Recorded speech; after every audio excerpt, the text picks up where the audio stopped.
And this stops her from official events as well. Japanese state visit today. Yes, this evening she can't go to that, and she can't go to Canada, which she was going to do for the end of the week, and to do that for the King. And she had 9 other engagements that she was going to do this week, all of which they insist on saying they've been put off, not that they're cancelling them. I think the worry is, I've looked up various things, and actually, you know, if you have been bashed on the head, she can't remember anything about it. And I think you have to be very careful when you're a certain age, because you might think you're feeling better. Yeah. And you might go, you know, because she's the sort of woman to say, I'm not staying in here any longer than I have to. She's formidable, but also deeply helpful and willing. And so it's a sort of combination that I hope they keep her in hospital until she seems really so much better. But when you think that somebody can't remember anything about it, it is very serious, yeah. I think. We've had lots of reaction from people this morning, people sending in their well wishes. Nigel saying, I wish her all the very best. But Betty points out, let us not forget that 50 years ago, Princess Anne had a gun pointed at her in a real kidnap attempt. When asked to get out of the car, reportedly, she said, not likely, and several people were shot. The kidnapper remains in Broadmoor, but just goes to show... She said a wee bit more than not likely. Well, they did a ... yeah. But she's a tough cookie, I think, is what Betty is trying to point out. Yes. And she's the sort of epitome of the stiff upper lip, isn't she? Yes, absolutely. And she did fall off a horse I think, before 2020, and she's done that very well. And actually, if you saw her at in the rain last week, it was unbelievable that she could...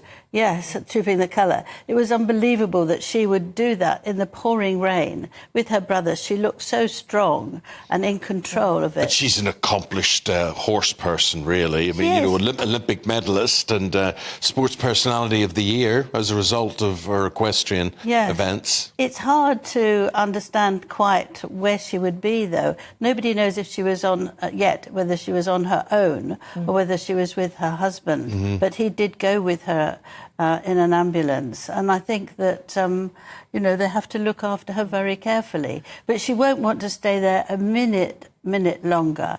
And she's been so positive towards her brother, King Charles. I mean, she came in and works incredibly hard. I went through to see on the royal list of who's doing what. You know, it's her, it's her, it's her, it's her, it's her. But what's it going to mean now she's out of action? You know, this slimmed-down monarchy surely needs to be reviewed. It's shrunk. We've got no Kate, we've got no Anne. The King himself still undergoing chemotherapy or cancer treatment, as far as we're aware. So, you know, does he need to have a rethink?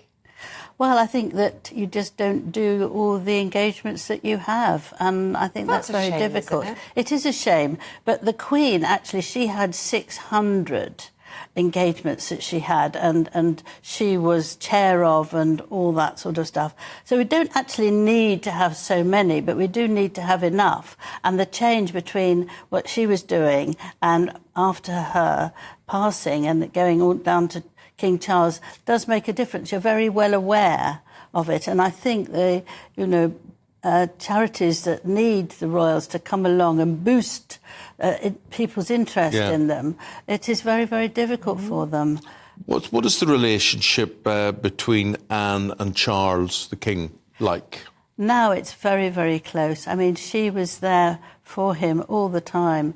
She happened to be with her mother, the Queen, who passed away, and she's done everything she possibly can for King Charles since. She was very strong, and the Duke of Edinburgh adored her because she was so pragmatic. She's very like the Duke of Edinburgh, isn't she? Yeah. He liked it because she was wrong, really. I mean, no, but she goes off and she does her job, and she doesn't mind about the press. She's not interested in them, and often we don't know what she's doing half the time, but she's doing wonderful jobs. She's doing... She's like her dad. what was the year she said she told the press or the photographers to naff off? Yes. Yes. She doesn't want She's us been done around. for speeding a couple of times, hasn't she, back in the day? Yes. But she's a very strong woman with a very warm heart. And her daughter, Zara, always says about her, because she doesn't like children, really. She always says she doesn't like children. Zara said that if I can be anything like my mother, yes, as a mother, I would be absolutely delighted. You couldn't find a better mother. It is really nice. That is amazing, because Zara is one of the nicest people, royal or not, that you could possibly meet. She's very warm and natural, and she does what she does with great grace, and she's not sort of jealous about a title. She's quite happy not to have a title. I wish she hadn't given it up. I wish she was actually a working royal, because she's such an asset, and she's at so many of these events, and you saw her really warmly embracing... what was the name of the lady who recently lost her husband, who was at Ascot last week? Yes, it's Lady Gabriella. Yes. You know, she's a very integral part of the royal family and a big support to all of them. Yes, and she doesn't mind showing how much she likes her. And she's been very, very kind to Lady Gabriella. I mean, it was marvellous of the royal family that they took her to Ascot. They invited her, not actually on the balcony, but just there. And she was smiling and she looked very relaxed. And on Saturday there was a memorial service for her husband, who died under very difficult circumstances. And, you know, the hugs are very much wanted. And I think that they showed now the royal family is much more able to show emotion than they did when the Queen was here. The Japanese state visit and the dinner tonight, would there be a substitute? Would the Japanese turn up and expect to be rubbing shoulders with, you know, the top royals? Would Princess Anne be substituted in any way? I don't know. I don't think so. But I think what's interesting about the Japanese Emperor and Empress is that they've been desperately keen to come here since 2020. They were about to come, but then COVID came, so they couldn't come. They came to the Queen's memorial service, and they adored the Queen because when she was younger and they were younger, she made them feel that they were part of the family. But today they're only going to see the King for today. They're here till the end of the week, and they're going to have lunch together with him and the Queen, and then they're having this grand buffet. And they will be delighted to be there.